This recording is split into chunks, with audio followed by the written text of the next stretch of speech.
Hello mga kaibigan! Maligayang pagbabalik sa aking YouTube channel. Matagal nang nagtitrending sa social media ang isang beauty queen na si Catherine Camilon. At narito ang latest update.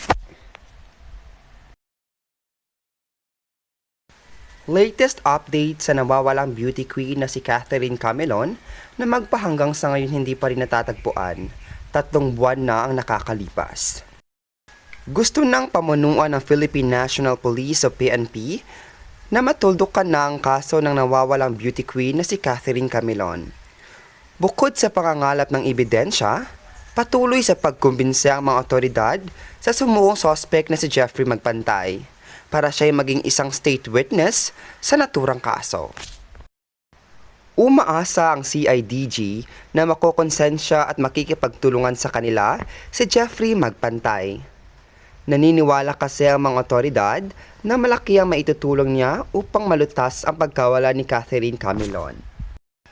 Ayon kay CIDG Director na si Police Major General Romeo Jr., umaasa na lamang sila na makokonsensya at magsasalita na si Jeffrey Magpantay, ang driver at personal bodyguard ng dating Police Major Alan De Castro, na siya ring itinuturo ng 2 saksi na umano'y nanutok sa kanila ng baril noong nakita nila na inilipat nila ang beauty queen sa pulang SUV na walang malay. Hindi rin sila nawawalan ng pag-asa na makukumbinsi ang isang suspect na si Jeffrey Magpantay at tumayong state witness sa kaso at isiwalat ang nalalaman sa insidente.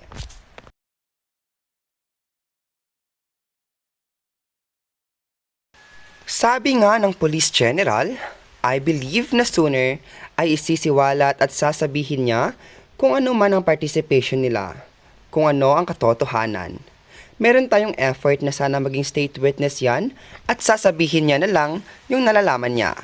Lahat tayo ay may good side at konsensya.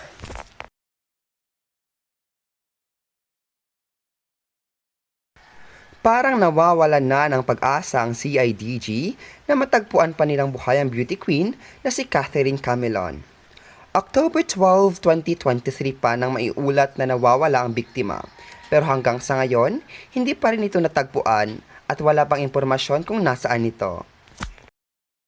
At dahil mahaba nang walang proof of life, aminado ang CIDG na malabo itong matatagpo ang buhay. Ayon nga sa sinabi ni Police General Romeo, the probability to find Miss Camilon alive is becoming little. Dahil nga sa tagal na ng panahon. But then again, we are still hoping na we could find her alive.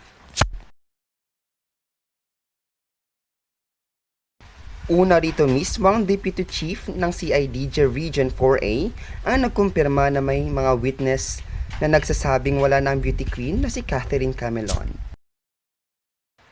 Sinasabi rin ng otoridad na hindi tatakas o lalabas ng bansa ang sinasabing mastermind ng sinasabing kaso. Dahil mahigpit nila itong ipinagbabantay upang malutas at matapos na ang kaso ni Catherine Camilon.